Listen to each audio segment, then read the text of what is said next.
नमस्कार हरि प्रेमियों, आपका हमारे YouTube चैनल में स्वागत है। सभी दर्शकों को जय श्री कृष्णा।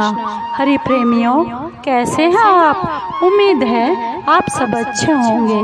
आइए आज का प्रसंग शुरू करते हैं। आज का प्रसंग है देवशयनी एकादशी 2023 कब है और इसकी कथा क्या है। हरि प्रेमियों, उससे पहले अगर आप हमारे चैनल पर नए हैं तो प्लीज़ चैनल को सब्सक्राइब ज़रूर कर लीजिए और बेल आइकॉन को ज़रूर दबा लीजिए ताकि आप तक हमारे सारे नोटिफिकेशन पहुंचते रहे।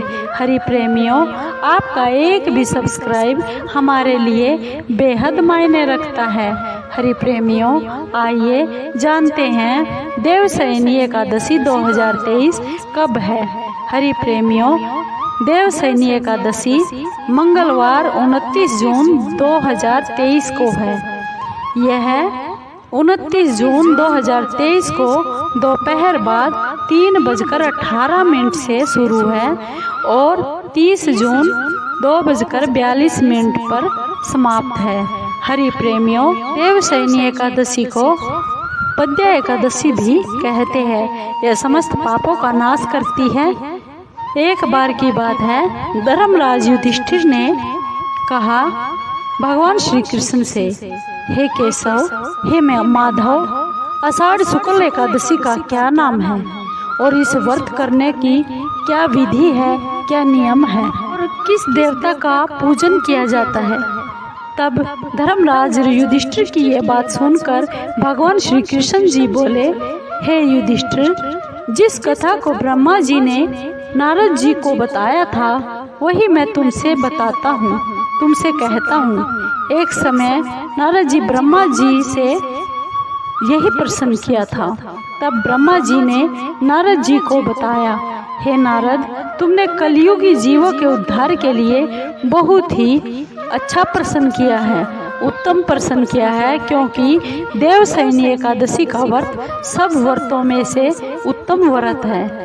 इस व्रत से सभी पाप नष्ट हो जाते हैं और मनुष्य इस व्रत को जो नहीं करते वे नरक के गामी होते हैं।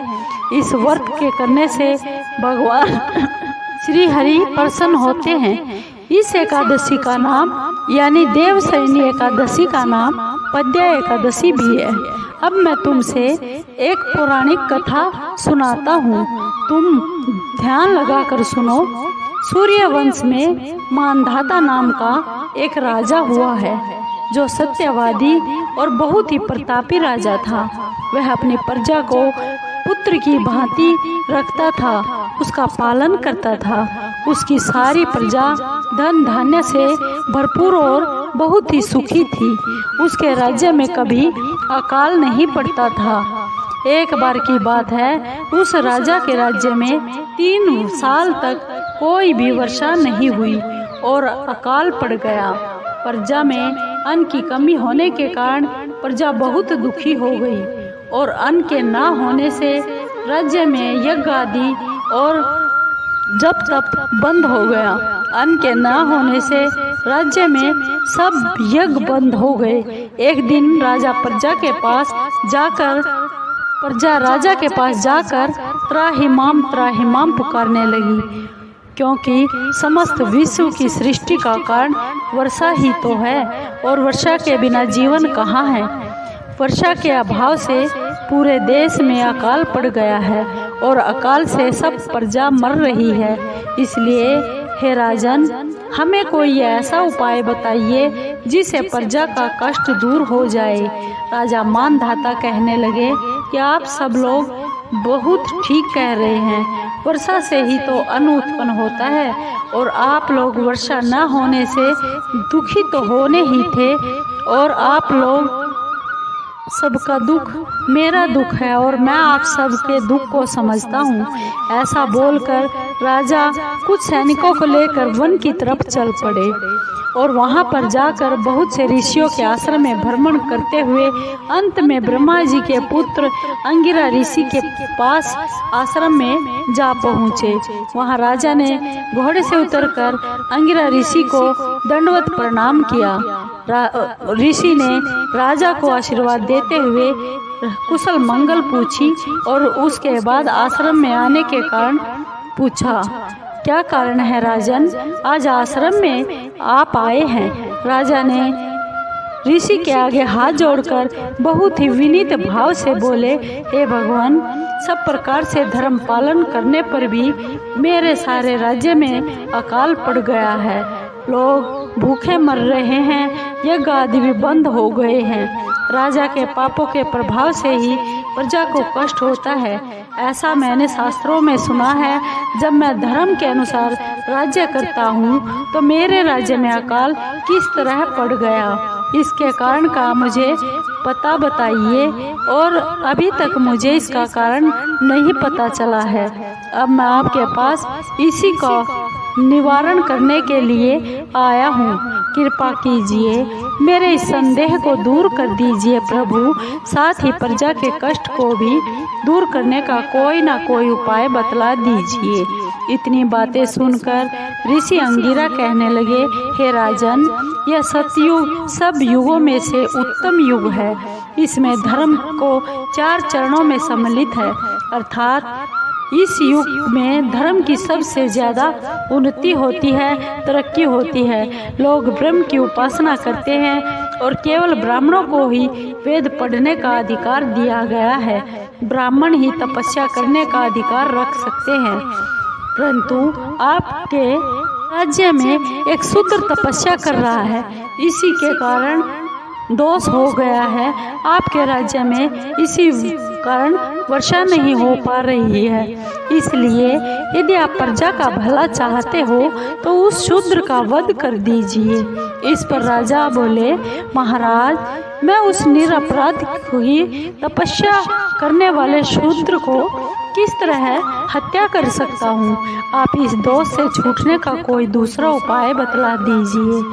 तब ऋषि अंगिरा कहने लगे, हे राजन, यदि तुम दूसरा उपाय जानना ही चाहते हो तो सुनिए।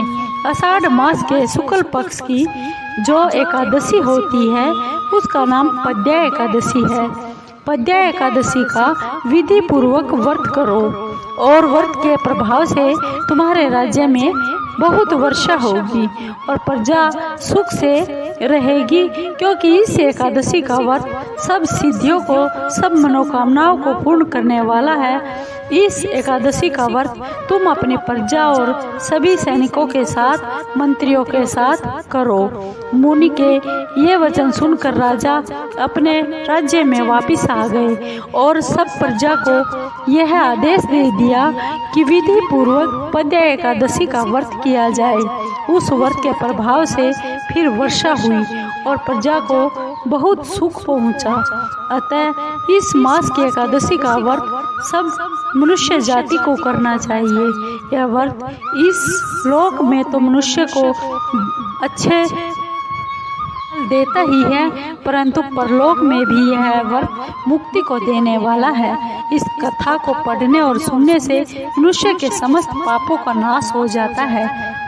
देवशयनी एकादशी का पारण समय है 30 जून को दोपहर 1:48 से शाम को 4:36 तक।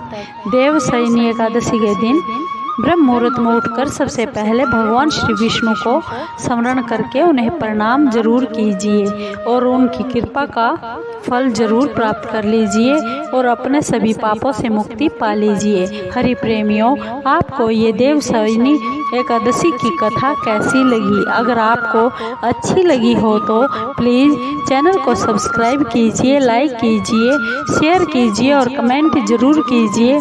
आपके कमेंट का हमें बेसब्री से इंतज़ार रहेगा। हरि प्रेमियों, जय श्री